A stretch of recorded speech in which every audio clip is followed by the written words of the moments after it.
Uma das coisas que eu tenho feito ao longo desses anos tem sido procurar escrever livros para passar um pouquinho daquilo que a gente vai aprendendo ao longo dos anos. Então eu escrevi um livro pequeno, esse aqui chamado A Igreja e o Criacionismo.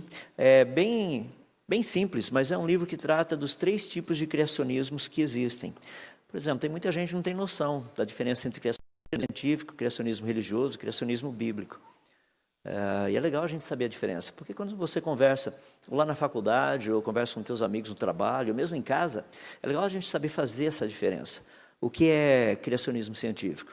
O que é criacionismo bíblico? O que é criacionismo religioso? Então esse é o primeiro, trato dessa diferença entre os 3. Tem um outro que eu escrevi também há alguns anos atrás, chamado Gênesis 1 e 2, a mão de Deus na criação. O que um físico pode falar desses 2 primeiros capítulos da Bíblia? Só que não é coisa de teólogo, é coisa de físico. E é bem legal, quando você estuda os 2 primeiros capítulos da Bíblia, afinal de contas, pergunta, literal ou não? E agora dançou, né? Imagina o povo da física, e o que você pode responder? Porque daí cria um pequeno probleminha, porque se for literal, o sistema é meio jovem, sabe? Não é tão antigo assim. E faz sentido, porque parece que é jovem mesmo. Sabe, é muito legal olhar a Terra, o universo. Eu sei que o pessoal da Terra plana fica feliz com isso, mas eles vão todos para o inferno.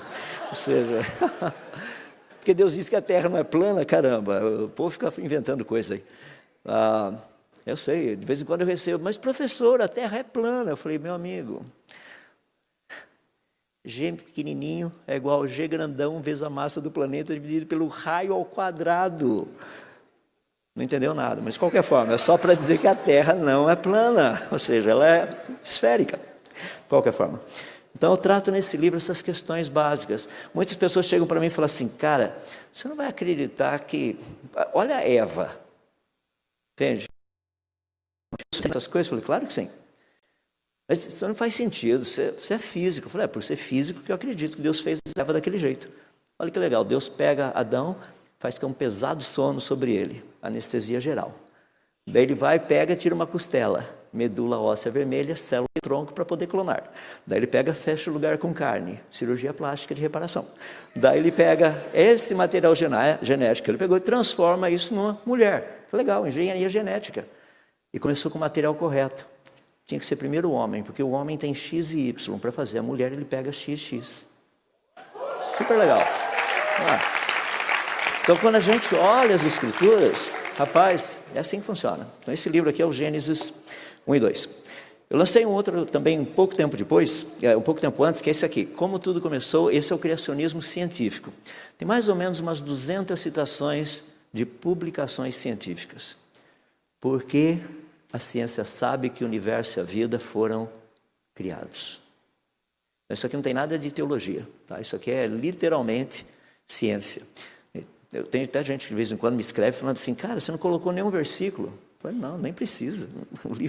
O alvo é mostrar uma outra coisa. Ou seja, o que você está querendo mostrar? O que eu estou querendo mostrar é que a ciência sabe que o universo e a vida foram criados.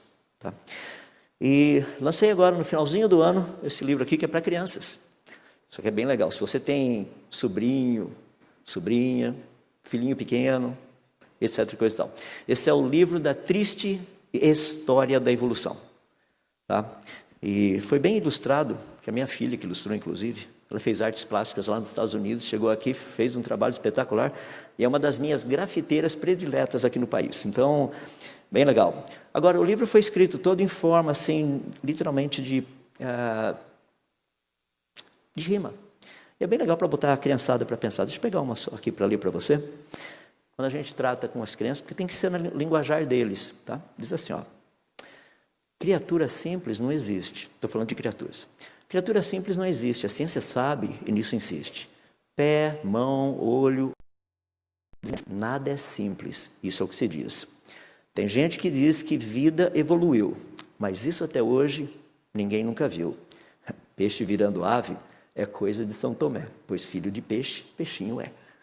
Entende? É bem legal para fazer a garotadinha pensar.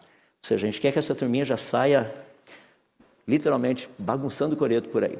Esse livro foi inspirado em 2 criaturinhas, uma desse tamanho e uma outra um pouquinho menor, que são os meus netos. É assim que eu tenho ensinado. Eles já vão chegar na escola vacinados, vai ser tão legal. sabe? O professor vem falar de evolução, a minha netinha já vai falar assim, me dá uma lei da evolução.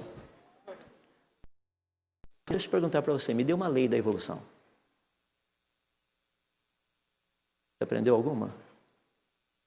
Você sabia que na época que nós acreditávamos, nós assim lá, séculos atrás, a gente achava que a Terra era o centro do universo, né?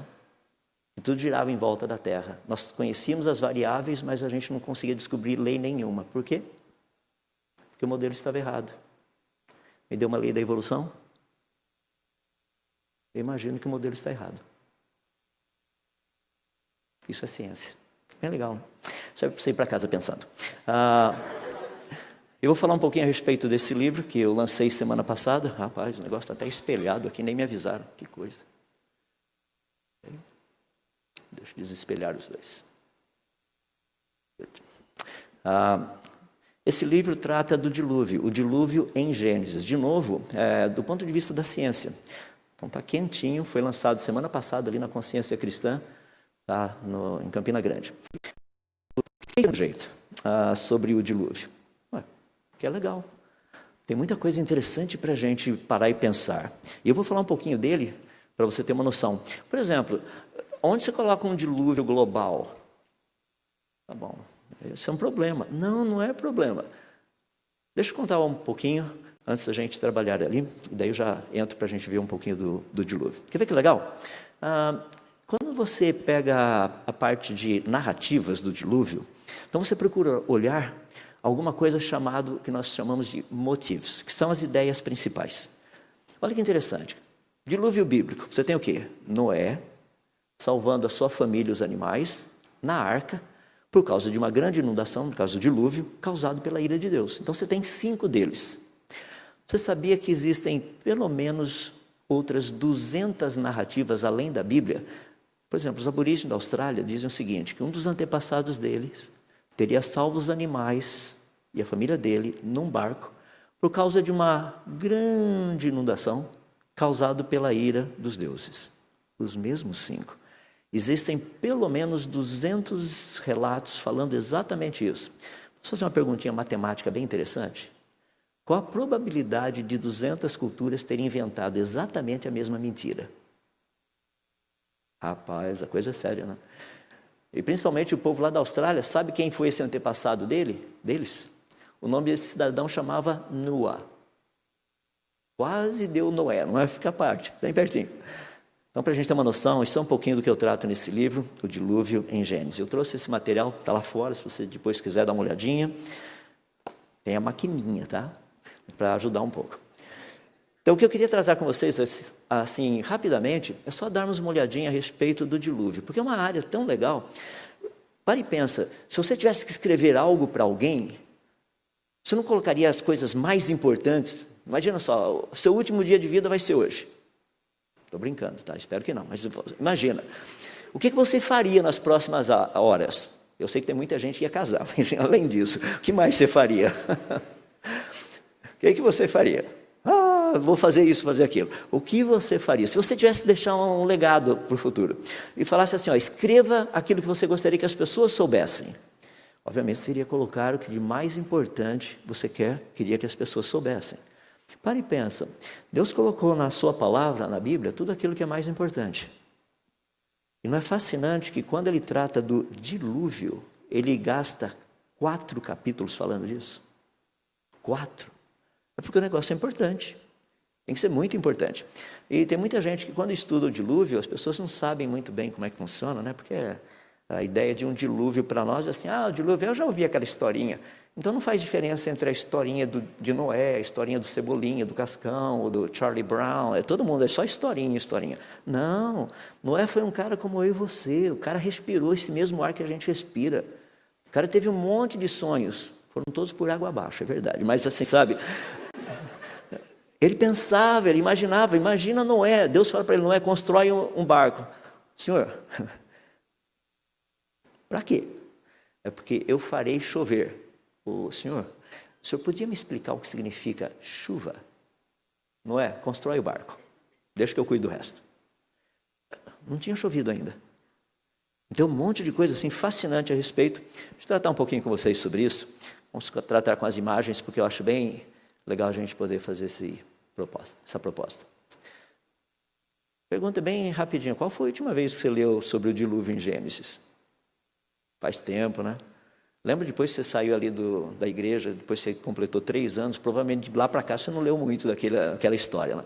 Então a gente lembra dela lá no passado. E é importante a gente falar um pouquinho dela. Então vamos lá, quero tratar um pouquinho ver se a coisa vira. Quando a gente trata do dilúvio, eu vou falar um pouquinho a respeito dessa cronologia do dilúvio para vocês e dar algumas outras ideias. Quando a gente pensa em termos de dilúvio, há quanto tempo atrás será que teria acontecido esse negócio? Porque tem gente que chega para mim e fala, cara, a Bíblia está cheia de erros. Eu falo, é mesmo? Me dá um. Tem um monte. Até agora você não deu nenhum. Então deixa eu dar um só para vocês verem, que está relacionado com a cronologia. Eu vou falar um pouquinho e daí a gente entra para trabalhar nisso. Vamos pensar em termos de Gênesis e a história. Deixa eu mostrar para você como é que Deus trabalha com essa área. Porque eu já vi o físico, a gente gosta de pensar como que Deus pensa. Tem gente que só quer saber as bênçãos, a gente quer saber como que as bênçãos vão chegar até aqui. Então tem toda uma dinâmica um pouquinho diferente. Por falar nisso, quando o Senhor Deus criar novos céus e nova terra, Ele vai colocar uma arquibancada gigantesca e adivinha quem vai sentar na primeira fila? Você tem dúvida? Os físicos, os químicos, esse pessoal, só nós estamos interessados nessas coisas. O pessoal do louvor vai estar lá atrás ensaiando. Eu espero que você esteja na primeira fila também, tá? Olha que legal, só para você ter uma noção, como é importante o estudo das Escrituras, eu vou usar isso aí para aplicar no dilúvio, tá? Quando foi que Salomão começou a construir o templo? É muito legal porque a Bíblia nos diz que Salomão construiu o templo, literalmente 480 anos depois que o povo de Israel saiu do Egito. O texto diz assim, olha, 480 anos depois que os israelitas saíram do Egito, no 4º ano do reinado de Salomão, em Israel, no mês de Ziv, o 2º mês, ele começou a construir o templo. E muita gente olha para isso e fala, nossa, rapaz, que legal. Então agora a gente sabe quanto tempo depois que o povo saiu do Egito, Salomão começou a construir o templo. Então você tem o período lá no deserto, o período dos juízes, mais o período que Saul reinou, mais o período que Davi reinou, e Salomão, como era o 4º ano, ele já tinha reinado 3 anos. Aí você pega um outro texto da Bíblia, que é muito legal, Atos capítulo 13, e o texto diz assim, que Deus suportou os seus costumes no deserto por espaço de quase 40 anos, e destruindo as 7 nações na terra de Canaã, deu-lhes por sorte a terra deles. E depois disso, por quase 450 anos, lhes deu juízes até o profeta Samuel. 40 mais 450 dá 490.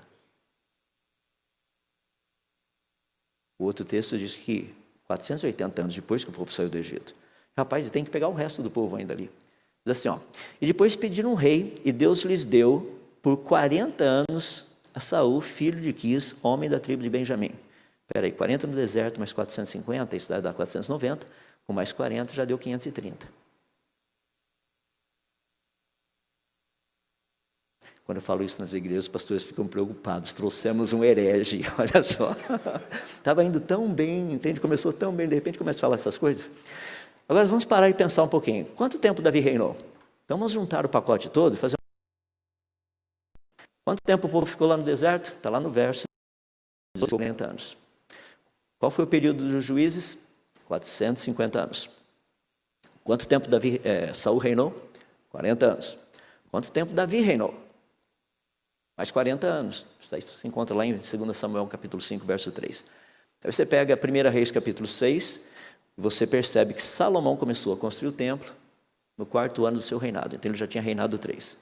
Quando você faz a continha, não é difícil fazer essa continha, 573 anos é o total. Afinal de contas, 480 ou 573? Não é interessante que Deus coloca essas coisas na Bíblia, são tão legais, né, para que a gente aprenda matemática. Eu sou um dos poucos que estuda a Bíblia com a calculadora do lado. Eu sei que é meio estranho, mas é normal. Tá? Eu falo para as pessoas, os únicos normais são os físicos. Tá? É sério. Se eu ligar para o meu amigo lá no Japão e falar para ele, perguntar para ele assim, o sol está brilhando agora? Se ele for físico, sabe o que ele vai responder? Não sei. A Terra é plana? Não, a Terra não é plana, ele está do outro lado. Então você pergunta para ele, mas aí, eu acabei de te perguntar, o sol está brilhando agora? Ele falou, não sei. Eu falei, vai lá fora, eu estou aqui fora. Você sabe por que ele não sabe? E eu também não sei? Porque a luz do sol demora 8 minutos e 17 segundos para chegar aqui. A gente não sabe se o sol está brilhando agora. Nós sabíamos que ele estava brilhando há 8 minutos e 17 segundos atrás. Vai que ele explodiu. Daqui a pouco a gente fica sabendo. Você percebe como nós somos os únicos que estão assim, meio aparelhados, meio assim, antenados no que está acontecendo? E o pessoal fica de boa. O sol está brilhando agora, você não sabe. Não tem a menor ideia. Bom, voltando para o nosso probleminha aqui. Se nós pegarmos os 573 anos, subtrairmos os 480, você fala assim, nossa, tem uma diferença de 93 anos. Perceba que eu disse diferença e não erro. É uma diferença. Como será que Deus conta a história? Quer ver que legal? Para a gente entender o que está acontecendo, vamos lá no livro de Juízes. O livro de Juízes é um livro muito interessante, porque ali o povo de Israel está morando na terra prometida. Aquela terra que Deus tinha falado para Abraão, Isaac e Jacó, agora finalmente eles compraram a casa própria deles.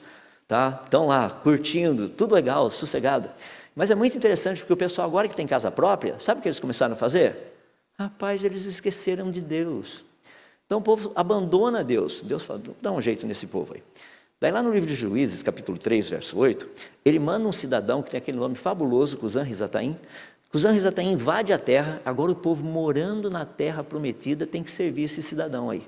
Isso durou 8 anos. Depois de 8 anos o povo se arrepende, pede perdão ao Senhor Deus, e Deus restaura o povo, porque ele manda um juiz, e agora o povo volta a servir a Deus de novo, eles estão agora na casinha deles, tranquilos, servindo o Senhor Deus. Não passa muito tempo, eles se esquecem do Senhor Deus, Deus manda um outro cidadão, agora entra Eglon, invade a terra, e por 18 anos o povo de Israel está servindo a Eglon. Lembra que eles estão morando na terra prometida. Tá? Passam 18 anos, o povo se arrepende, pede perdão, Deus manda um juiz, o juiz vai lá, ajuda o povo, salva o povo, e agora eles voltam a servir a Deus. Não passa muito tempo, o povo se esquece de Deus de novo. O que acontece? Deus manda um outro cara, Jabim. Jabim invade a terra, e por 20 anos, agora o povo, morando na terra prometida, está servindo a Jabim. Se arrependem, pedem perdão, Deus manda um juiz, liberta o povo volta a servir a Deus. Não demora muito tempo, o povo se esquece de Deus de novo. Deus manda os midianitas, eles invadem a terra por 7 anos agora, o povo morando na terra prometida, todo aquele negócio que vocês já ouviram agora de pouco. Tá? Esquece de Deus. 7 anos depois, se arrependem, pedem perdão, Deus manda um juiz, e agora esse povo, o quê? Volta a servir o Senhor Deus. Não passa muito tempo, o que acontece? De novo. É por isso que Deus chama a gente de ovelha. Sabe, se você não chame as pessoas, oh, você é um cara muito burro, fala assim, você é um muito burro. Sabe por quê? A ovelha está aqui, ela cai ali embaixo, você pega o cajado, tira a zequinha de lá, põe aqui em cima, adivinha, dali 5 minutos o que vai acontecer? Plum. De novo. Você põe a ovelha aqui em cima e fala, mas que animal burro? Ela olha para você e fala, sabe? É muito estranho. Cai toda hora. É por isso que Jesus disse, nós somos o quê? Ovelhas. A gente vive caindo, ele tira, a gente cai de novo, ele tira, e cai de novo, é assim que funciona. Então olha lá, os midianitas, depois disso o povo se afasta de Deus, e daí Deus levanta um povo que são os filisteus, e por 40 anos os filisteus agora são senhores. Morando na terra prometida, agora o pessoal tem que servir a um outro Senhor. Pergunta, por quantos anos o povo de Israel, morando na terra prometida, serviu um outro Senhor? Só fazer a continha, né? 93. Deus faz umas coisas tão bonitas na palavra dele, porque ele conta a história de 2 maneiras. Uma maneira é o quanto tempo o povo morou na terra prometida, cronologicamente, desde quando saiu do Egito até quando Salomão começou a construir o templo, 573 anos. Durante esse período, quanto tempo esse povo serviu a Deus? 480. Vou fazer uma pergunta, quanto tempo você serve a Deus? Pensou Deus pegar lá, deixa eu dar uma olhadinha aqui no meu pendrive, coloca ali, Adalto Lourenço. Rapaz, quantas segundas-feiras você levantou e foi trabalhar para o louvor da minha glória? Eu não estou achando nenhuma aqui, ó. Percebe a dinâmica? Quantas segundas-feiras você chegou e falou, Senhor, eu estou indo para a escola para o louvor da tua glória? Estou estudando lá, sabe essa dinâmica? Vou levantar e vou trabalhar para o louvor da tua glória. Deu para perceber o problema de, a gente fala, a Bíblia está cheia de erros. A Bíblia está cheia de ensinamentos. A gente estuda e aprende. É por isso que a gente tem uma proposta fascinante. Quer ver que legal? Você sabia que o final de semana termina hoje, né? Amanhã começa a semana nova. Não é legal que Deus nos convida a começar a semana descansando? Eu gosto de trabalhar com Ele, é muito legal. Eu vi uma placa uma vez nos Estados Unidos espetacular, quase parei para assistir o sermão lá. Estava escrito assim, trabalhar para Deus é algo espetacular. O patrão é muito bom, é extremamente justo, nenhum dos seus planos jamais será frustrado. Agora, os benefícios de aposentadoria são todos do outro mundo. Literalmente, né? Porque é para lá que a gente vai.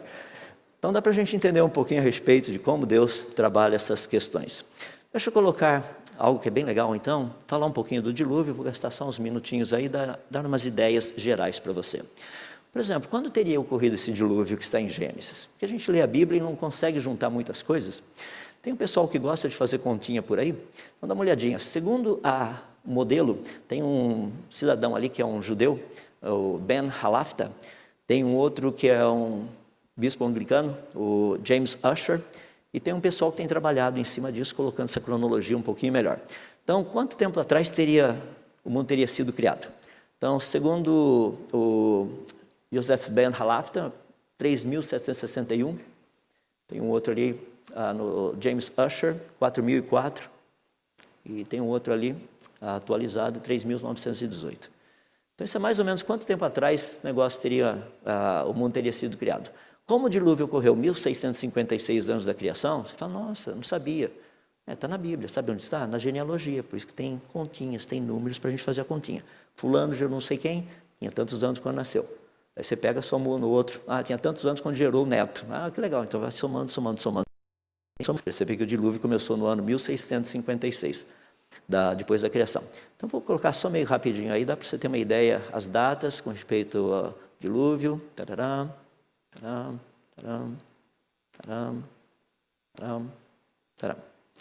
Em outras palavras, se você pensar em termos do dilúvio, ele teria ocorrido mais ou menos por volta de uns 4.300 anos atrás, e a criação do mundo por volta de uns 6.000 anos atrás. Sabe o que é legal? Quando você começa a olhar os calendários que tem por aí. Deixa eu mostrar alguns deles. Então, da criação até 2020, dá para ter uma ideia ali. Olha que legal, o calendário assírio. Eles estão no ano 6.770. Se os assírios estão no seu ano 6.670, porque eles começaram a contar a origem deles há 6.670 anos atrás. Eu acho legal estudar esse pessoal lá do Oriente Médio, sabe por quê? Uma vez estava com um amigo meu que nasceu lá, isso na época que eu estava fazendo meu mestrado, foi fascinante conversando com ele, assim, eu todo animadinho, né, falando, nossa, cara, que coisa espetacular, história. Ele olhou para mim e falou, história? Vocês não conhecem nada de história. Eu falei assim, mas, a gente estava lá nos Estados Unidos, tem 500 anos de história. Ele olhou para mim e falou assim, o meu país tem 5.000 anos de história. Você quer comparar o meu país com esse país aqui? 5.000 anos? É brincadeira. Olha a diferença. Bom, estão lá os assírios. Se você pegar um outro pessoal aí que é bem interessante também, você pega um calendário chinês, olha só, o calendário chinês, para eles a nação chinesa começou mais ou menos uns 4.700 anos atrás. Bom, você pegar, por exemplo, um outro povo, que são os judeus, isso acabei de falar para vocês, eles lá no ano 2020, que é esse ano que nós estamos aqui, estão no ano 5.780, vai ser 5.781 agora em setembro. Se você pegar o calendário indiano, Kali Yuga, eles estão no ano 5.100. Se você pegar, por exemplo, mais um deles, o calendário coreano, que não tem nada a ver com, sei lá, de onde os caras tiraram essa ideia. O calendário coreano está no ano 4.353. Sabia que é praticamente a mesma data da época do dilúvio bíblico? Espetacular. Como é que eles saíram com essa ideia? Tem mais um outro aqui que é bem interessante, o calendário maia também está no ano 5.134. Percebe que todos os calendários bem antigos dão para a gente ali mais ou menos uns 4.000, 5.000, 6.000 anos, que é mais ou menos a faixa que a Bíblia nos dá também. Então o pessoal chega para mim e fala assim, cara, mas você não acredita que literalmente o mundo é tão novinho assim? Deixa eu fazer uma pergunta. 1º de janeiro de 2020, quantas pessoas tinham no planeta? Rápido, resposta rápida. Matematicamente falando, o dobro da metade. Ih, cara, ninguém faz matemática por aqui. Caramba. Essa foi mal, né? Só ninguém deu risada. Eu falei, o dobro da metade. Sabe o que significa o dobro da metade? Tudo. Ou seja, não deu o número. Aí eu sei, o pessoal está pensando, por quem é sábado à noite, eu entendo, tem um desconto. Mas olha que legal. No comecinho desse ano, nós éramos em 7 bilhões, 600 milhões e uns quebradinhos ali no meio. Para e pensa, se a humanidade existe no planeta há tanto tempo, será que não teria um pouquinho mais, não? Não deveria ter mais? Olha que legal, no ano 1900 havia 1 bilhão de habitantes no planeta, praticamente. No ano 2000, nós éramos 6 bilhões. Eu lembro que teve guerra no meio de tudo isso, um monte de coisa. Tá? Teve até PT. Todas essas coisas causaram um grande estrago. Desculpa, é que eu não resisto. É que Deus nos dá todos os alertas. A palavra desastre vem da língua grega. Dis e aster. Dis significa mar, ruim. Aster é estrela. Então, desastre é uma estrela ruim. Se coloca o número 13, dá PT, perda total. Ou seja, isso é só para acordar um pouquinho, tá? Vamos voltar aqui dentro do nosso contexto.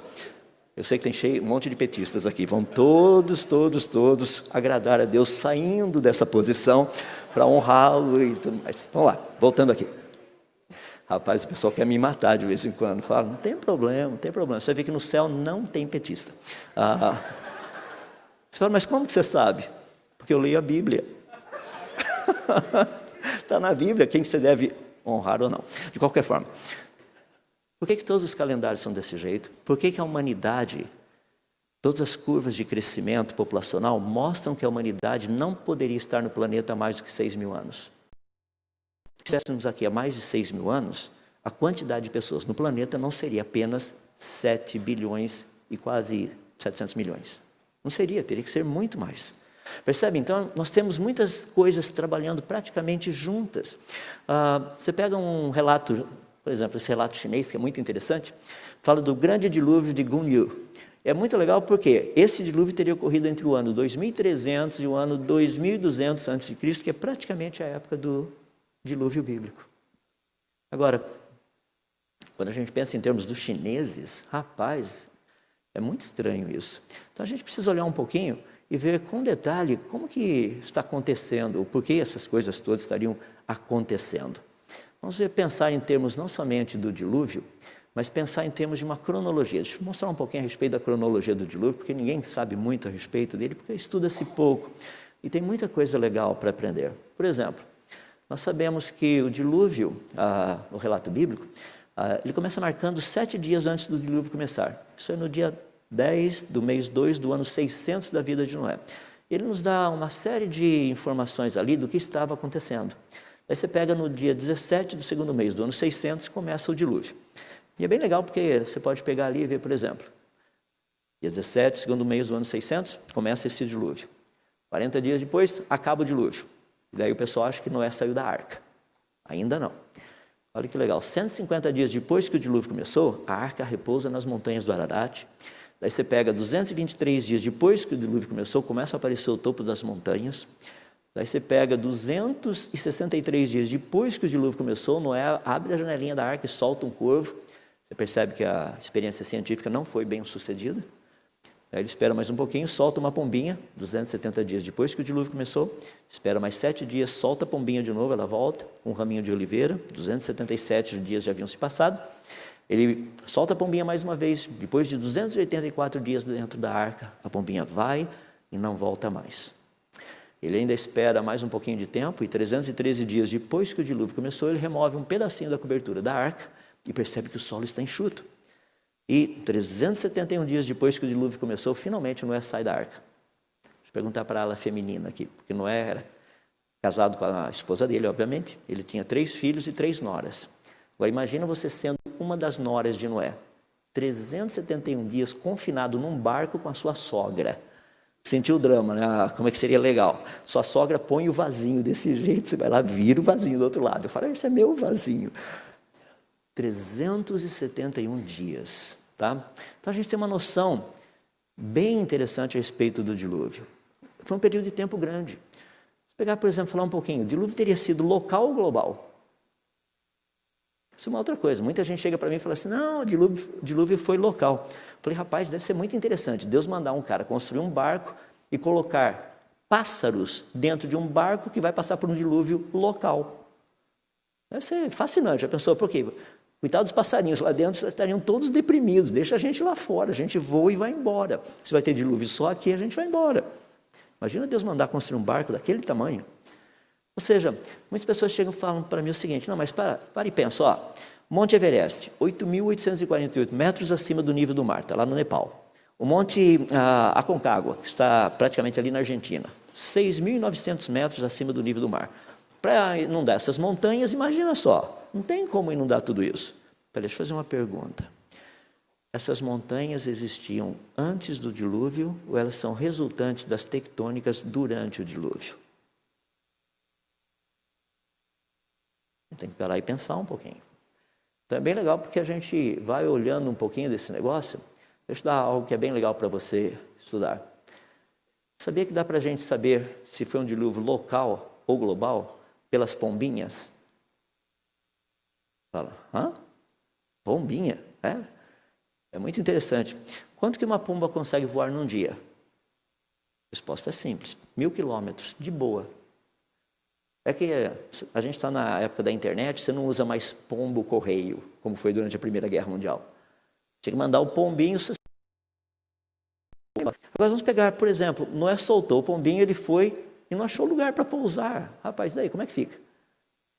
Literalmente tem uma coisinha que a gente precisa dar uma olhadinha nisso daí. Quanto tempo, desculpe, qual será a distância então que esse pombo teria voado? Mais ou menos, vamos colocar 300 quilômetros para ir, 300 para voltar. Nós sabemos que a arca já tinha parado ali nas montanhas do Ararat. Então, se eu pegar as montanhas do Ararat, colocar meu negocinho ali, fizer um círculo de 300 quilômetros de raio ao redor, quantas montanhas estão dentro desse círculo? 6. Quanto acima do nível do mar eles estão? Mais ou menos uns 3.600 metros por aí, acima do nível do mar. Daí você tem que pegar um outro negócio na área da ciência que chama curva ipsométrica ou ipsográfica, tá? Tem os dois. Você não esperava que você ouvisse isso de sábado à noite lá. Olha só. Daí, essa curva ipsográfica, ela mostra para a gente o quanto do planeta Terra, em termos de área, está acima de uma certa elevação ou quanto abaixo do nível do mar. Então, dá para medir isso daí. Quando você pega 3.500 metros aproximadamente, são as montanhas que estavam nessa região onde estava. Isso significa que 3.500 metros sobra apenas menos de 0,5% de toda a superfície do planeta Terra, que está acima disso. Ou seja, a pombinha voando mostra claramente que o quê? Que o dilúvio foi global. Eu sei que muita gente acha isso estranho, porque tem gente que chega para mim e fala assim, rapaz, dilúvio global, de onde veio toda a água? De algum lugar. Então a gente estuda um pouquinho, só para você ter certeza do que eu estou falando, isso aqui é curva ipsográfica. Né? Isso aqui é muito legal. Para escrever esse livro aqui, rapaz, eu usei cerca de 30 áreas específicas da ciência. Porque é muito legal. Afinal de contas, o dilúvio aconteceu ou não? Olha para mim e você que somos cristãos. O que Jesus falou? Como foi nos dias de Noé, assim também será nos dias da vinda do Filho do Homem. Vamos estudar como foi nos dias de Noé. Você sabe como foi nos dias de Noé? Se você não souber, é capaz de você não saber quando o Senhor tiver para voltar. Dá uma olhadinha e veja isso daí. Então, um pouquinho desse negócio. Deixa eu falar um pouquinho a respeito de Noé. Muita gente não conhece o cara. Quem foi Noé? Noé foi aquele cara da arca. Geralmente é assim que as pessoas falam. Mas quem teria sido Noé? As pessoas acham que Noé é figurinha igual mangá ou alguma coisa assim, não tem nada muito a ver com a realidade. Ou seja, sempre desenho assim de Bíblia para crianças, não parece ser um cara muito adulto não, né? Mas o legal de Noé, deixa eu colocar um pouquinho para você entender. Olha só, Noé era um homem que andava com Deus, tá? Ele tinha uma atitude muito legal, era um homem íntegro, reto, procurava fazer tudo aquilo que o Senhor Deus queria dentro da sociedade que ele vivia. Deixa eu fazer só uma perguntinha básica, tá? Como é que era a sociedade nos dias de Noé? A resposta é simples. Pergunta, quantos sobreviveram? Resposta, nenhum. Então, você já sabe como é que eles eram. Rapaz, esse povo não era péssimo. Era péssimo elevado ao cubo. Ou seja, era um pessoal que não estava nem aí com Deus, não tinha interesse em Deus. E olha que coisa espetacular. Noé foi o único. Imagina, tem pessoas que de vez em quando passam um e-mail e falam, professor, estou passando uma crise muito grande aqui na minha escola, na minha sala de aula, eu sou o único cristão. Eu falo, fica tranquilo, não era o único no planeta. Você está bem de vida, pode ter certeza, tem outros espalhados por ali, mas Noé não tinha. Agora imagina você, falando para a ala masculina, imagina você, filho de Noé. Imagina você indo para a escola e teus amigos falando assim, cara, que negócio é aquele que teu pai está fazendo lá no quintal? Gigantesco. Meu pai está construindo uma arca. Arca? Espera aí, Que história é essa de arca? Imagina seu marido falando para você, olha, Deus mandou construir um barco. A primeira coisa que você faz é o quê? Não põe a mão no dinheiro da poupança, senão a gente se divorcia, tá? Percebe a dinâmica? Quem será que foi esse homem? Então a gente precisa olhar um pouquinho, e a gente não tem muita noção quem foi Noé. Deixa eu colocar aqui, vou ter uma pequena noção. Olha a listinha ali. Começa com Adão, depois ele teve um filho que foi Sete teve um filho que foi Enos gerou Cainã, Cainã Maalalel Jared, Jared Enoque, Enoque Matusalém, Matusalém Lameque, Lameque Enoque. Então, se você olhar um pouquinho, tem uma coisa espetacular. Olha só, Enoque foi aquele cara que foi transladado. Tá? Então, a gente sabe quem foi o cidadão. Ele foi o quê de Noé? Foi o bisavô de Noé. Daí você pega Matusalém, aquele cara que viveu 969 anos, ele foi o avô de Noé. Daí você pega Lameque, que foi o pai de Noé, também foi muito interessante. Deixa eu colocar de uma forma geral, faz as continhas para você ver. Pergunta, quantos anos Matusalém tinha quando Noé... Não é não. Quantos anos Matusalém tinha quando Adão faleceu? Sei lá. Ele tinha 243 anos. Já pensou um dia assim, uma forma bem legal, Noé chegando para o avô dele e falou, avô, como é que é aquele negócio da criação do mundo mesmo? Eu conheci Adão pessoalmente, deixa eu contar você. Você sabe que ele e a dona Eva não tinham umbigo, né? Isso é óbvio, eles foram criados. Quem é criado não tem umbigo. Umbigo tem quem nasce. Eu não sei por que tem tanta gente discutindo coisa inútil por aí. Adão tinha umbigo, não tinha umbigo. Rapaz, pega o óbvio. Claro que não tinha. Então Adão podia chegar e levantar a camiseta dele e falar, tcharam, entende? Não há ninguém igual a mim, só a minha esposa, ou seja, os dois únicos. Mas olha que coisa fascinante, Matusalém com 243 anos foi quando Adão faleceu. Imagina ele contando para Noé a história do começo do mundo. Você já imaginou? E tem gente que chega e fala assim, o mundo não surgiu desse jeito. Acho que, no caso ali, Matusalém ia olhar para o cara e falar, de que planeta você veio? Você não conheceu Adão, não é? Lameque, o pai de Noé, tinha 56 anos de idade quando Adão faleceu. Eu só vou dar uma dica para você. Tem gente falando assim, então você acredita naquelas idades, 900 e poucos anos? Claro que sim. Mas por que você acredita nisso? Porque eu trabalho com ciência. A gente estuda telômero, telomerase, todas essas coisas. Aí você sabe por que o povo vivia tanto. Quem não estuda essas coisas fala, balela. Não, não é não. É real. O pessoal fala, não, a maneira como os caras contavam o ano naquela época era diferente. Como é que era? Eles contavam de outra maneira, não era, por exemplo, 969 anos. Matusalém viveu quase 100 anos. É mesmo, que legal. Então ele teve o filho dele, Lameque, quando tinha 11 anos. Deve ter sido emocionante a coisa, já pensou? Chega ali, filhinho, entende? Duas crianças, uma cuidando da outra. Em outras palavras, a gente olha esse aspecto da genealogia, você vê muita coisa interessante ali que a gente consegue aprender. Deixa eu dar uma dica para você. Olha só essa parte aí, eu coloquei a genealogia toda, isso aí tem no livro. Você não precisar depois ficar calculando tudo de novo e tudo mais, não está ali.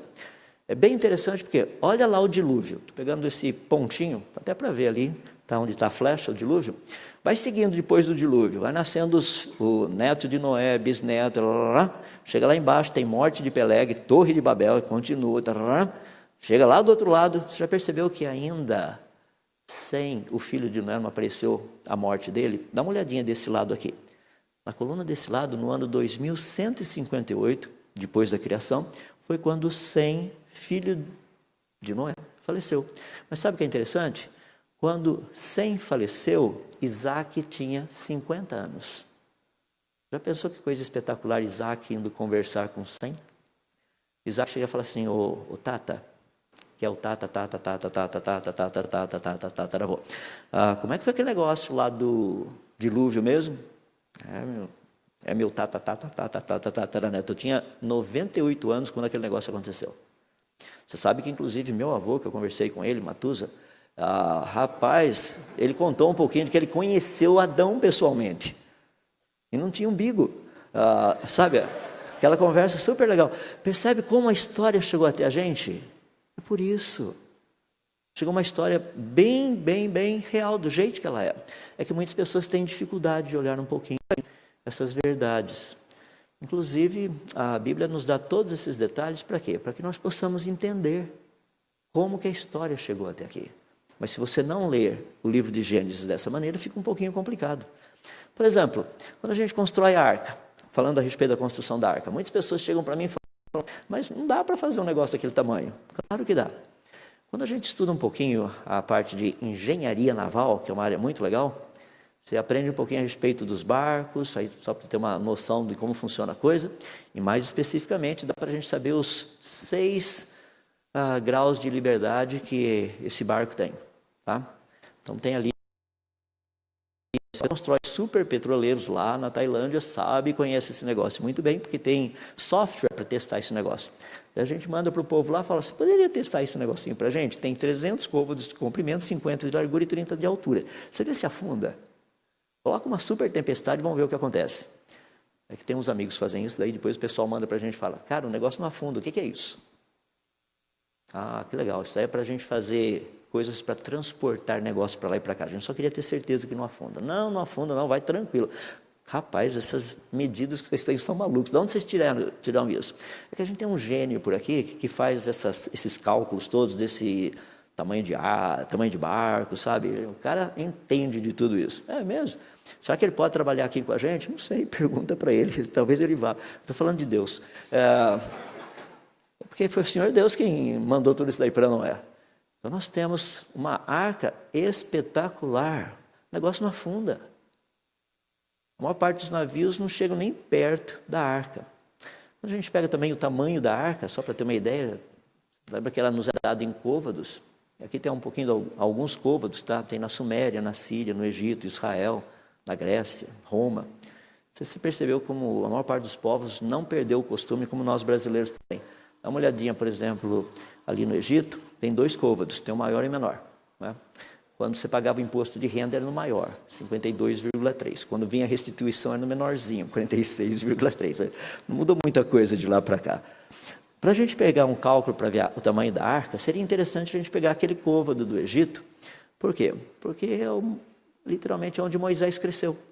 Então ele está falando disso daí. Ou seja, que côvado a gente deveria escolher? Legal pegar e escolher qual deles. O côvado egípcio, a gente dá para ter uma noção sobre isso. Beleza. Então, a gente pega o côvado egípcio, aí dá para ter uma ideia do tamanho da arca, pegando o valor menor e o valor maior. Então dá para a gente saber o tamanho que esse barco tinha, que é um negócio bem legal. Tá? Aqui, ó. Mais ou menos uns quase 140 metros de comprimento, quase 24 metros de largura e quase 14 metros de altura. Um negócio espetacular do barco. Dá para a gente ver os detalhes a respeito dele, fazer todos os cálculos, eu coloco isso aí no livro só para o pessoal ter uma noção. Porque muita gente chega e fala assim, cara, não dá para colocar toda aquela bicharada dentro da arca. Fala, mas como é que você sabe que não dá? Você já fez a conta? Porque muita gente não faz a continha. Então deixa eu falar um pouquinho para vocês a respeito de colocar essa bicharada toda dentro da arca. Como é que você coloca todos esses animais na arca? A resposta é óbvia. Espero ouvir de vocês uma resposta óbvia. Como você coloca toda a bicharada dentro da arca? Pela porta. Tem que ser pela porta, não é? Abriu a porta e a bicharada entrou. Agora, quantos entraram? Como que funciona tudo isso? Dá uma olhadinha, tem um monte de bicho no planeta. Ou seja, a Bíblia chama de animais domésticos, tem os selvagens, tem os demais, está difícil ver ali, são dinossauros. Tem lá embaixo as aves, tem os que voam, coloquei um pteranodonte ali só para o pessoal ficar mais animado, tem os insetos, tem uma lista de coisas ali, bem interessante. Então, como é que a gente coloca toda essa bicharada na arca? E as pessoas ficam meio confusas pelo seguinte, falou assim, 2 de cada espécie são conhecidas aproximadamente 1.250.000 espécies. Tá? Colocar 2 de cada espécie, rapaz, não sei quantos. 2.500.000 animais na arca. Sem contar, deveriam ser 7 pares dos limpos e um parzinho só dos imundos. Já imaginou a quantidade de bicho na arca?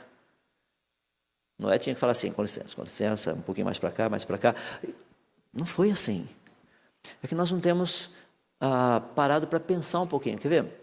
Literalmente, vamos parar e fazer um cálculo rápido. 1.250.000 espécies. De todas essas, 950.000 são insetos, porque eles respiram por traqueia, e Deus disse que era para entrar na arca somente aqueles que têm fôlego de vida em suas narinas. Então Noé não era para levar inseto. Imagina que coisa super interessante lá. Noé chega para o filho dele, Oshem, dá uma verificada lá, 2 carrapatos. Confere, pai, tem 2 aqui. 2 pulgas, confere. 2 pernilongos. muriçoca, né? 2 muriçocas, tem aqui. Percebe a dinâmica? Ou seja, não tinha nada a ver com isso. Se você pegar os animais que entraram na arca, você vai perceber que eram apenas os mamíferos, os répteis, os anfíbios e as aves. Então, desses 1.250.000 espécies, 950.000 insetos, sobram 300.000. Desses 300.000, 270.000, vida aquática. Imagina, por que não ia colocar dentro da arca pirarucu, tucunaré, lambari, sei lá, todas essas coisas aí. Isso fica do lado de fora. Ou seja, o que vai sobrar são mais ou menos uns 30.000 animais. Então, quando a gente vai fazendo essas continhas, é um negócio bem interessante, porque aqui você consegue ver quantos deles tem. Dá mais ou menos umas 33.000 espécies. Agora, o que é fascinante, se você pegar o pacote todo, você vai ver a diferença do que a Bíblia chama de espécie e daquilo que a ciência chama de espécie. Espécies, segundo a ciência, são aquelas variações. Espécie, segundo a Bíblia, é o tipo básico. Você leva o tipo básico do qual toda variação aparece. Então é bem legal. Quantos tipos básicos tem no planeta? Eu fui lá fazer umas continhas. Então, de mamíferos tem 160 tipos básicos. Tudo isso aí vem de publicações científicas. As aves, 90. Os répteis, 90. E anfíbios tem aproximadamente 10 tipos básicos. Disso daí dá para fazer tudo que você tem no planeta. De mamíferos, aves, répteis e anfíbios. Se você pegar os limpos, que davam mais ou menos uns 20%, faz as continhas, na arca teria aproximadamente 1.174 animais. Dá para cuidar de toda essa bicharada dentro da arca? Claro que dá. Bem tranquilamente, é que a pessoa não sabe fazer conta. Olha só que interessante. Se você fizer um cálculo de área da arca, ver a quantidade de animais, dá para saber até quantos metros quadrados cada animal teria dentro da arca. Que é mais ou menos uns 5 metros quadrados, então como era casais, 2 animaizinhos, você tem mais ou menos 10 metros quadrados por animal. Rapaz, é bastante espaço. E quando você olha, por exemplo, os pisos, você tinha 3 pisos na arca, tá? Nos 2 pisos inferiores você tem mamíferos, répteis e anfíbios, no piso superior você coloca as aves. Então dá para colocar toda a bicharada lá sem nenhum problema. Inclusive uns animais meio grandinhos. Por exemplo, como que você acha que Noé teria levado dinossauro na arca? Eu sei que você está pensando, isso desapareceu milhões de anos atrás. Aham, sim. Tenta. Faz uma pesquisa. Só para falar nisso, onde os dinossauros viveriam? Qual o habitat natural deles? Florestas tropicais. No planeta Terra tem aproximadamente 13,5 milhões de florestas tropicais, do qual cerca de 1% só foi pesquisado até agora. Me explica. Não estou dizendo que eles não estejam extintos, estou dizendo que, literalmente, tendo só 1% pesquisado até agora, ou menos, a gente não pode afirmar que o negócio não está lá. Para quem tem irmão um pouco menor, não é interessante de manhã cedo, cadê minha meia? Está na gaveta. Já olhei, olhou nada, nem pesquisou direito, a meia está lá dentro. Pode abrir a gaveta que você vai encontrar a meia ali dentro. Será que tem dinossauro por aí? Mas não dá para pôr dinossauro na arca, porque os dinossauros eram grandes, né? Então você leva filhote, porque filhote cabe. Você leva os menorzinhos, tá? Filhotinho, que é como a gente transporta animais para cativeiro. Você nunca traz uma girafa adulta, você sempre traz o filhotinho. É super legal porque dá para explicar todas essas coisas de como Noé teria colocado toda essa bicharada na arca, etc. Coisa e tal. Claro que dá. Meus irmãos, sabe o que significa isso? É o que está escrito em 1 Pedro 3,15. Estar preparado para dar razão da esperança que nós temos. É assim que funciona. Porque o pessoal chega para mim, como é que Noé colocou toda aquela bicharada na arca? Você tem que aceitar pela fé. Não, vamos mostrar que é possível. Por que Deus nos deu uma mente? Para a gente pensar, para a gente raciocinar, para falar a verdade. Olha, foi assim, assim, assim, deve ter sido assim. Isso aqui eu não sei. Percebe? Tem uma dinâmica muito bonita para a gente tratar ali. O problema é que muitas vezes nós, como cristãos, não queremos gastar tempo em cima dessas coisas. Estou entrando na reta final. Deixa eu colocar 2 coisinhas bem legais para pensar. Por exemplo, como que Noé saiu caçando toda a bicharada para pôr na arca? Deve ter dado um trabalho, né? Imagina, vem aqui no Brasil para pegar anta, capivara, ema. A Bíblia nos diz algo espetacular, só para você ver como a Bíblia cientificamente está correta. No livro de Gênesis, capítulo 1, versos 9 e 10, Deus diz o seguinte: ajuntem-se as águas num só lugar e apareça a porção seca. E assim foi. A porção seca chamou Deus terra e o ajuntamento das águas mares. Pergunta: apareça a porção seca. Singular ou plural? Uma porção seca só. Porque a Bíblia nos ensina que o planeta Terra, na sua origem, tinha um único supercontinente. Qual o nome dele? Pangeia. Você acredita? O único... Pessoal, essa ideia de Pangeia, o primeiro cara que surgiu com essa ideia foi Alfred Wegener, no comecinho do século passado, 1912. Quando ele apresentou essa ideia, os caras acharam que ele estava louco. O quê? Planeta Terra todo junto, um continente só, isso é doideira. Tanto é que só em 1964 é que essa ideia passou a ser considerada como uma possibilidade. Hoje todo mundo concorda, certo? Rapaz, a Bíblia está dizendo isso há todo esse tempo. E é legal porque eu tenho uns amigos assim que... Eu tenho a oportunidade de trabalhar com eles, falam assim, cara, que legal, então olha só, a ciência está confirmando a Bíblia. Não. A ciência demorou todo esse tempo para chegar naquilo que a Bíblia já está dizendo desde o início. Um único continente, ou seja, um único continente, Noé ia sair caçando o quê? Ah, mas tem que ir lá na América. Não tinha América, está todo junto ainda. E a dinâmica é muito bonita, porque lembra que foi Deus quem levou os animais até Noé. Uma das coisas que me deixa animado, sabe por quê? Eu gosto de trabalhar com o Senhor Deus. Ele tem umas ideias assim brilhantes. Quer ver que isso é fascinante? Deus chega para Noé e fala assim, olha, 2 de cada animal virão até você e você guarda lá na arca. Por que Deus falou isso? A resposta é simples. Imagina Noé fazendo o teste de DNA para saber qual animal é o que tem o DNA melhor. Noé estaria até hoje fazendo teste de DNA para saber qual deles é o melhor. Ou seja, essa é a parte mais difícil. A parte difícil o Senhor Deus pegou. A parte fácil ele deu para Noé. Deus fala assim, ó, Noé, eu cuido do DNA, você cuida de colocar a bicharada dentro da arca. Deixa eu colocar de uma forma prática para você ver como isso funciona. Deus sempre pega a parte mais difícil, isso fica com ele, a parte mais fácil ele dá para a gente. Se você está naquela posição que você chega e fala assim, Senhor, eu não aguento mais. Adivinha a parte de quem você está tentando fazer? É dele, não é a sua. Essa ele vai fazer. A gente aprende isso ali estudando o dilúvio. Um Deus fala, eu faço a parte mais difícil. Quer ver? Tem gente que chega para mim e fala assim, ora para mim para que eu passe lá no vestibular. Pode ter certeza que eu vou orar pedindo que Deus te ajude a lembrar tudo aquilo que você estudou. Percebeu que o pessoal não fica muito assim alegre, não. É só isso? Puxa vida, eu pensei que fosse orar para eu passar no vestibular. Não, se você lembrar tudo aquilo que você estudou, você vai passar. Mas se você não estudou, você quer que Deus faça milagre. Aí é outra história. Deus não mente. Você sabe disso. Se a tua nota merece 0, vai ser 0. Pode orar, pode trazer pano de saco e cinza, pode fazer o que quiser. Vai estudar. Percebe a dinâmica como Deus trabalha? É muito bonita. A gente percebe isso ali no dilúvio. Só para a gente ir para a reta final aqui, eu queria dar 2 coisinhas para você pensar. São algumas questões. Eu já disse que ia dar 2 coisas, então deixa eu terminar de dar as 2 coisas. Deixa eu terminar essa daqui e daí a outra. As pessoas falam assim, rapaz, mas Noé ficou com toda essa bicharada lá dentro por 371 dias. Já imaginou a confusão que não deve ter sido? Não foi muita confusão, não. Deixa eu explicar por quê.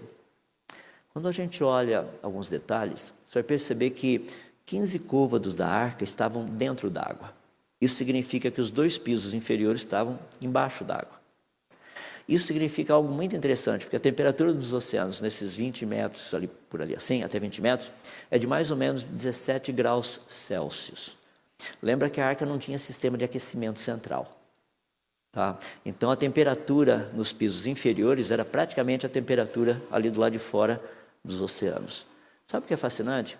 17 graus Celsius é a temperatura que mamíferos, aves, répteis e anfíbios entram em estágios de dormência.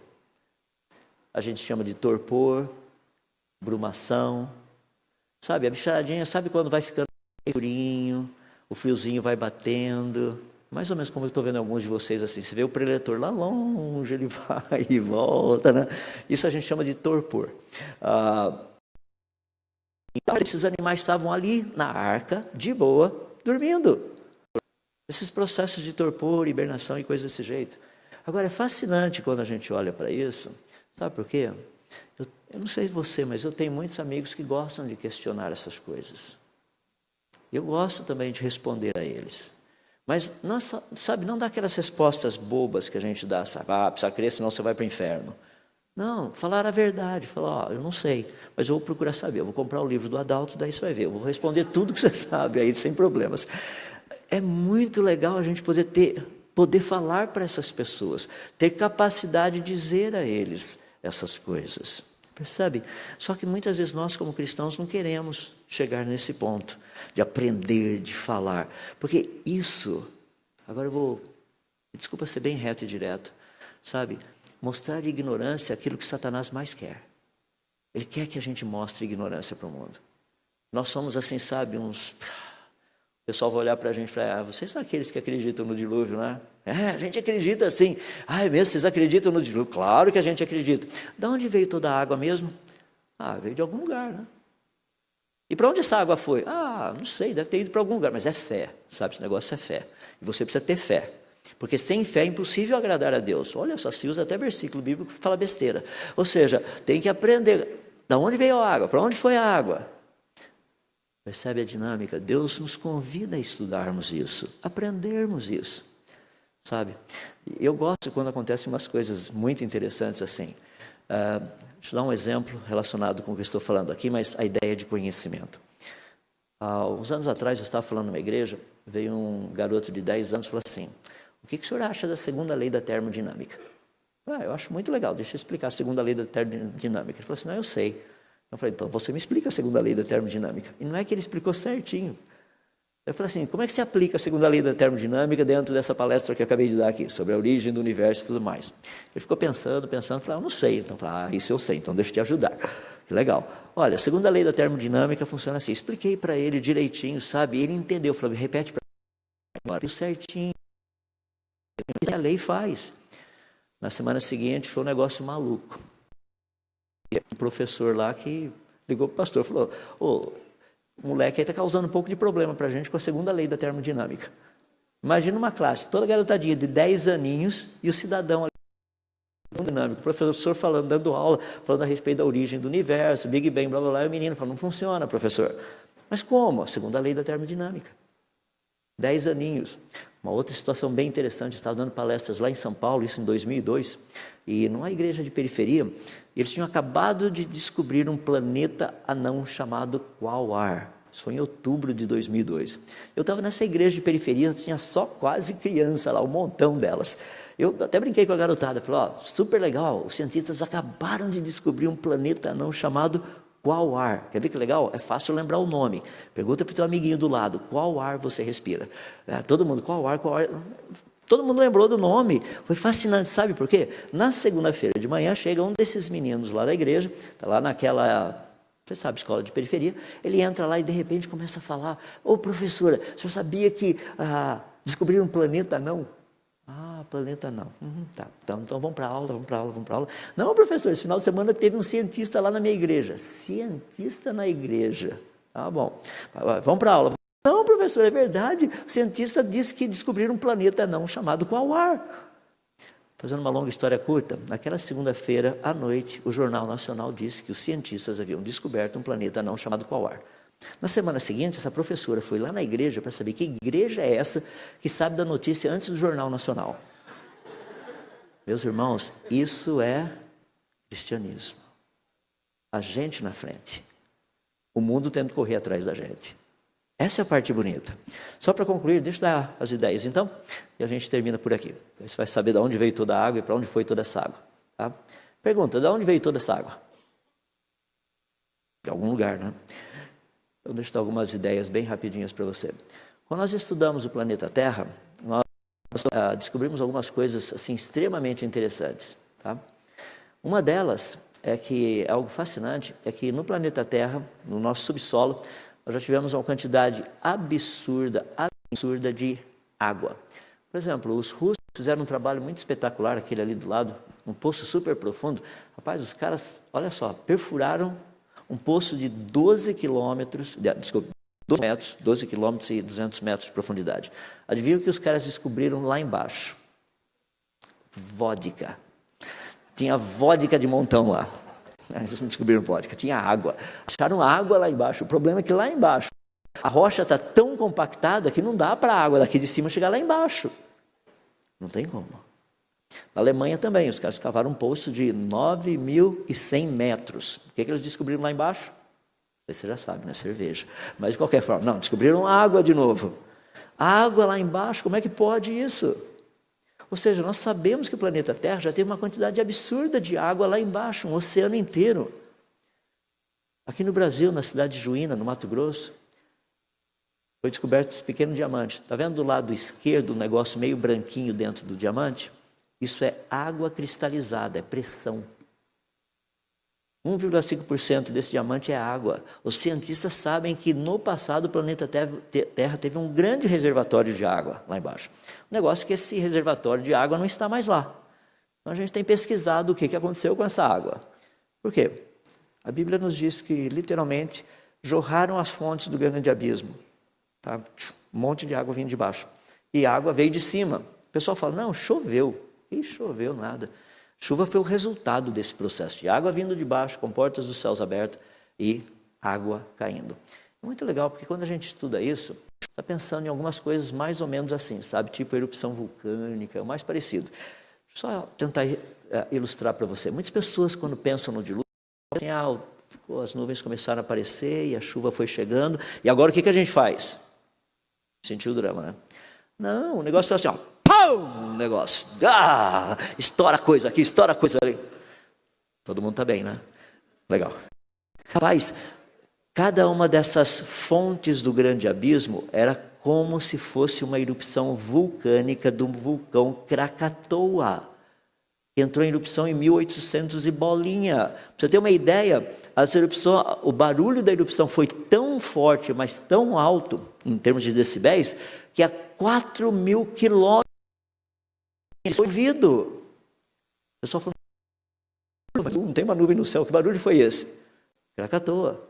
Krakatoa, ao explodir, produziu uma tsunami de cerca de 43 metros de altura. Dá para imaginar a dinâmica? A gente está pensando assim num dilúvio, assim, um negocinho assim, tranquilo, super leve, super light. Rapaz, 1,5 metro de água subindo por hora. Dá para imaginar o desespero? Agora, para e pensa. A Bíblia nos diz que Matusalém, depois que Lameque nasceu, ele teve outras filhas. Lameque, depois que Noé nasceu, nos diz que Noé teve outros filhos e filhas. Desculpe, Lameque teve outros filhos e filhas. Ou seja, Noé tinha irmãos, tinha irmãs, tinha tios, tinha tias, sobrinhos, sobrinhas, primos e primas. Noé, sua esposa, 3 filhos e as 3 noras. Cadê o resto da família? Imagina tudo fechado, lá, gente batendo na porta. Abre, Noé. Quem que você acha que está batendo na porta? Você abriria? Percebe a dinâmica, a vida real, como é que funciona? Ou seja, a gente olha o dilúvio, é um problema bem sério essa dinâmica de tudo que está acontecendo. É por isso que a gente precisa entender que o dilúvio foi uma catástrofe. Estou no ponto 2, encerrando. Segunda partezinha, para onde foi toda a água. Para onde você acha que foi toda a água? Fácil, não é só puxar a rolha e a água volta lá embaixo, não tem como. Mas a gente tem como saber. Planeta Terra do lado esquerdo, planeta Marte do lado direito. Olha o mapa dos dois. Por que são tão diferentes? Já percebeu que o planeta Terra, parece que as coisas encaixam? Olha a América do Norte, a América do Sul, a Europa e a África. Não encaixa? Claro que encaixa. Porque no passado já estiveram juntos. E quando a gente estuda esse negócio, você começa a olhar umas coisas muito interessantes. Você fala, quer dizer que lá no dilúvio teve um rompimento, alguma coisa, ou seja, uma rachadura fazendo com que a América do Sul e a América do Norte se afastassem da Europa e da África? Exatamente, a gente sabe disso. É muito legal porque foi uma rachadura que foi rápida, o negócio movimentou rápido. Você fala, não é possível, isso daí demorou assim milhões de anos. Não demorou milhões de anos. Olha um carro, o que acontece com ele? Está vendo as montanhas do lado aqui? Que são montanhas com rochas sedimentares todas. O que aconteceu? As camadas tinham se formado e ainda o negócio não tinha solidificado. mas estava andando rápido para acontecer o que aconteceu ali com o carro. Ou seja, para onde teria ido toda essa água? Água que inundou um planeta inteiro, rapaz, tem que ter ido para algum lugar. E tem. Então, a gente pega e faz um cálculo bem interessante, que é esse aqui, ó. Você pega no dia 17 do 7º mês do ano 600, a arca repousa no Ararat. Lá no dia 1º do ano 10 do ano 600, aparece no topo das montanhas. E nós sabemos que as águas tinham prevalecido 15 côvados acima das montanhas mais altas. Ou seja, dá para pegar toda essa informação, porque esse é o enunciado do problema, dá para a gente trabalhar o que aconteceu. Então seria algo mais ou menos assim, ó. Você tem a arca, você tem o diâmetro da Terra, o raio da Terra, você tem o quanto de água tem ali em cima. Dá para a gente calcular tudo isso aí, porque esses valores são conhecidos. Daí você pega literalmente, calcula o volume dessa lâmina d'água, o tempo que demorou para essa lâmina d'água diminuir, esses 15 côvados, tá? Para poder ver o topo das montanhas. Daí você calcula a vazão. Vazão é nada mais, nada menos do que o volume dividido pelo tempo. Você pega esses dois, faz um cálculo. Isso é o quanto de água está desaparecendo, está descendo por segundo. Rapaz, dá uma olhadinha. 130 milhões de metros cúbicos de água por segundo. O que você acha que está acontecendo?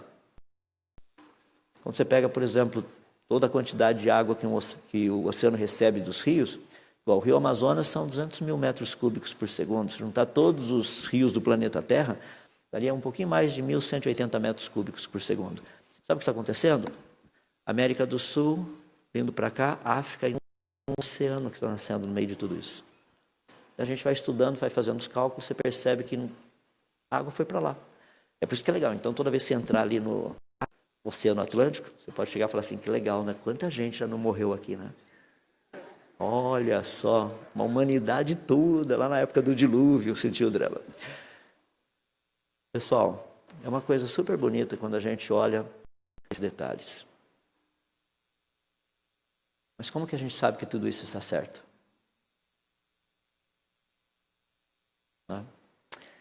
Vai lá. Já viu um trem quando ele bate literalmente no anteparo? Talvez você não tenha visto, mas é isso que acontece. E o perfil dele é isso, ó. Esse perfil dessa colisão aí. Portanto, se a América do Sul e tudo que eu falei para vocês tivesse realmente se movimentado rapidamente, América do Norte também para lá, África para o outro lado, se isso fosse rápido, teria que ter um perfil praticamente como esse que vocês estão vendo ali. Vê que interessante? América do Sul tem uma cordilheira de montanhas do lado esquerdo, maior, planaltos e planícies no meio, uma cordilheira de montanhas do lado direito. Um trem indo para lá, teria um encavalamento maior do lado esquerdo, um pouco de encavalamento no meio e um encavalamento maior lá no finalzinho. Você olha a América do Norte, mesma coisa. Do lado esquerdo, cadeia muito grande de montanhas, do lado direito, cadeia secundária de montanhas. Se você olhar na África, é o oposto. Deixa eu colocar só porque disso tudo. Estou terminando aqui. Uma coisa que é legal quando a gente estuda essas coisas, por exemplo, você pega uma informação como essa que está num livro como esse. Por que essa informação é importante e é relevante? Porque eu e você somos atacados diariamente com pensamentos, ideias, que têm a tendência de colocar da seguinte forma. Entenda o que eu vou falar. Foi isso mesmo que... Você já ouviu isso em algum lugar? Ou já leu isso em algum lugar? Onde você leu isso? Lá no capítulo 3 de Gênesis. Está escrito lá. Foi assim que Deus disse. E você sabe quem falou isso. Nós vivemos no mundo de hoje que praticamente tudo é para questionar a palavra do nosso Deus. Esse negócio do dilúvio, cara, só quem não estuda ciência acredita nisso. Quem estuda ciência sabe que dilúvio, Foi por isso que eu escrevi esse livro. Porque quem estuda ciência pega o dilúvio e fala, funciona. E é muito legal. Minha oração por vocês é que Deus possa ajudá-los. Sabe por quê? Eu também já sentei onde você está sentado, junto com meus amigos, e falando, nossa, o preletor está demorando. Sabe, muitos dos meus amigos não se assentam mais nos bancos da igreja. Sabe, mas corriam bem. Estavam lá comigo, sabe, sentados. Fiz parte do louvor muito tempo, tocando baixo, essas coisas todas. Super legal a coisa. Muitos dos meus amigos que estavam lá, inclusive no louvor, Pararam. O que aconteceu? Tudo começou com uma frase pequenininha. Foi isso mesmo que Deus disse? Foi isso mesmo que Deus disse? Acho que você não entendeu direito. E assim vai. Então, meu desafio para vocês, aprendam o que Deus diz. Estejam preparados para dar razão da fé que nós temos. Super legal. Eu tenho amigos que são ateus, eu gosto de discutir com eles. É uma bênção. É uma grande bênção. Sabe por quê? Porque eles querem uma esperança que eu tenho. E eu sei a fonte. E a gente pode trabalhar nisso. Deixa eu orar com vocês. Querido Deus, nós rendemos graças a Ti, porque o Senhor foi o Deus que trouxe todas as coisas à existência. Foi do Teu agrado que elas viessem a existir. Mas nós pensamos também numa humanidade pré-diluviana. Aqueles milhões de pessoas, descendentes de Adão, homens e mulheres, crianças que tinham sonhos de vida, como muitos de nós aqui têm. Esperavam que fossem viver por muitos anos, esperavam que fossem fazer coisas muito interessantes, realizar seus sonhos e seus planos. Mas eles esqueceram da parte mais importante da vida, que é o Senhor.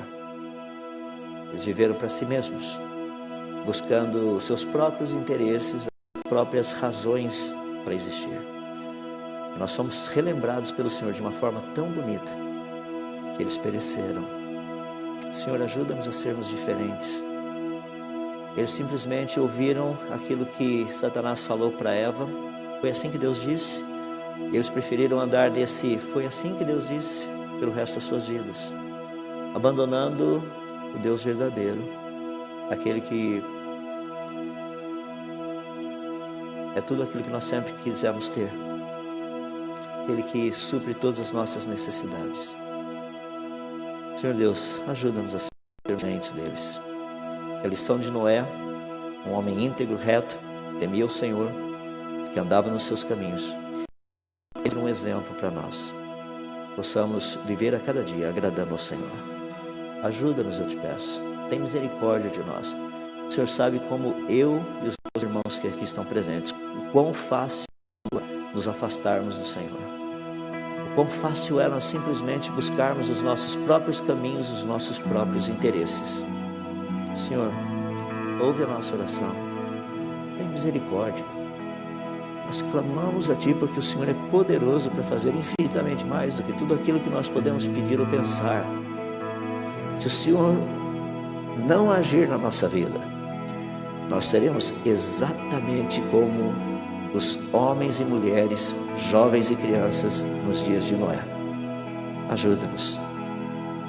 Olha no Teu trono de graça e de misericórdia. Compadece de nós. Inclina o nosso coração para fazermos tão somente a Tua vontade. Muito obrigado pelo que o Senhor escreveu na Tua palavra sobre o dilúvio. Obrigado por aquilo que a ciência tem descoberto. Obrigado porque todas essas coisas vêm das Tuas mãos. Nós Te bendizemos, nós Te exaltamos, porque assim como Noé teve a oportunidade de ser salvo numa arca, o Senhor também nos deu uma oportunidade de sermos salvos. E Te rendemos muitas graças por isso. Que coisa espetacular que o Senhor fez por nós, como o Senhor fez por Noé. Muito obrigado. Oramos assim no nome daquele que nos salvou, Jesus. Amém.